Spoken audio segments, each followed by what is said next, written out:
सुनजू प्राचीन समय में चीन के एक प्रसिद्ध सेना का रणनीतिकार था और वो एक famous book the art of war के लेखक भी थे। वो सॉफ्ट पावर में मास्टर थे और युद्ध को फुर्तीले तरीके से लड़ने की कला के जनक भी थे। जब भी पॉसिबल होता वो बिना लड़े जीतना पसंद करते थे। उसने अपने सैनिकों को उन जगहों पर जिस पे कोई आता जाता न हो उससे अपना रास्ता बनाने और बिना सुरक्षा वाले स्थानों पर हमला करने की सलाह दी। उन्होंने कहा, सेना की रणनीति पानी की तरह होती है। जैसे पानी अपनी नेचुरल फॉर्म में ऊंची जगहों से दूर जाता है और नीचे की ओर तेज़ गति से बहता है, उसी तरह युद्ध में भी जो मजबूत है उससे बचना है और जो कमज़ोर है उस पर वार करना है। सुनजू ने जो कुछ भी सिखाया है उनकी शिक्षाएं युद्ध से ज़्यादा कहीं दूर तक फैली हुई हैं, क्योंकि वो किसी स्पेसिफिक गोल को पाने के लिए सबसे आसान रास्ता ढूंढते थे। उनकी अप्रोच को हम लाइफ के किसी भी एरिया में अप्लाई कर सकते हैं, चाहे वो बिजनेस ग्रोथ हो, वेट लॉस के लिए गोल सेट करना हो या फिर कोई अच्छी आदत अपनानी हो। तो चलिए बात करते हैं कैसे हम इस मिलिट्री स्ट्रेटजी को हमारी लाइफ में हैबिट फॉर्मेशन यानी अच्छी आदत बनाने के लिए यूज़ कर सकते हैं।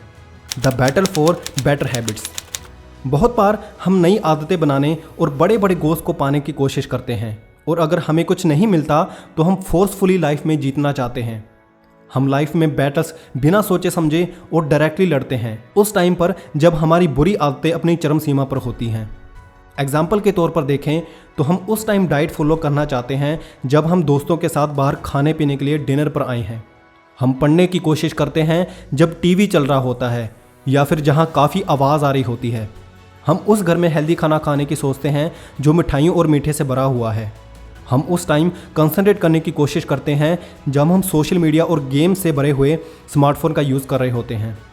और जब हम अपने गोल्स को पाने की राह से भटक जाते हैं और उन्हें अचीव करने में नाकामयाब हो जाते हैं तो हम खुद को दोष देते हैं कि हमारे अंदर ही कमी है और हमारे अंदर वो विल पावर ही नहीं है कि हम इसे अचीव कर पाएँ। हालांकि कई मामलों में नाकामयाबी हमारी विल पावर नहीं बल्कि पुअर स्ट्रेटजी और रणनीति का परिणाम होती है। जो अच्छे सेना के लीडर होते हैं वो आसान लड़ाइयों को जीतने से अपनी शुरुआत करते हैं और अपनी स्थिति में सुधार करते हैं। अपने दुश्मन पर हमला करने से पहले वे तब तक इंतज़ार करते हैं जब तक कि उसका दुश्मन कमज़ोर न हो जाए और उसका मनोबल पूरी तरह से गिर न जाए। ऐसे एरिया पर हमला करने और युद्ध करने से क्या फ़ायदा जिसकी अच्छी तरह से सुरक्षा करी गई हो। ऐसे एनवायरनमेंट में एक अच्छी आदत अपनाने से क्या फ़ायदा जिससे हमारा प्रोग्रेस करना मुश्किल हो। सुनजू कभी भी अपनी सेना को उस जगह हमला करने के लिए नहीं कहता था जहां इलाका उसके फेवर में नहीं होता था और जहां दूसरी सेना उससे ज़्यादा ताकतवर होती थी।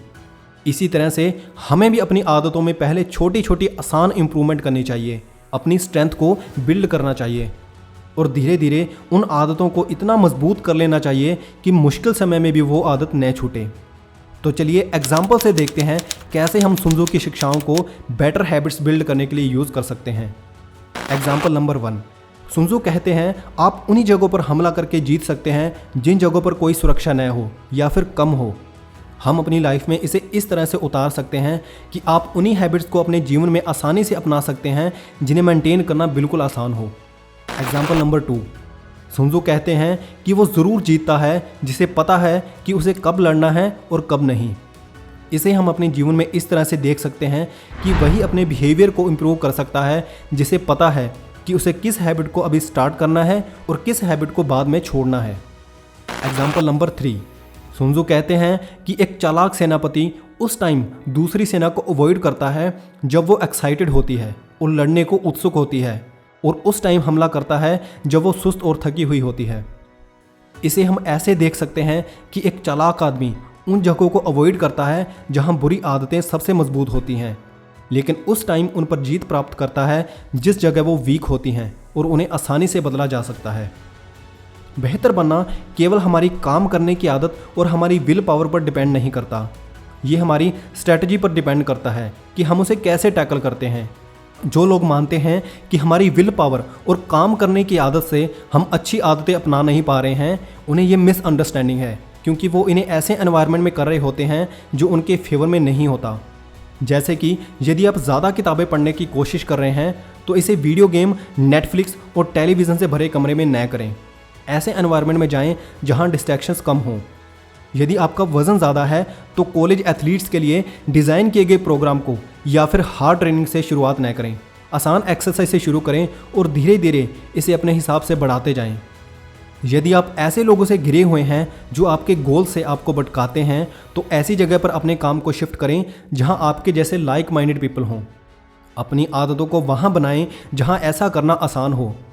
ऐसी गेम खेलें जहां पासे आपके फेवर में हों। ये लगता तो आसान है, लेकिन आप कितनी बार अपनी लाइफ में कठिन लड़ाइयों को लड़ने में ज़्यादा समय बर्बाद करते हैं और आसान चीज़ों को अनदेखा कर देते हैं।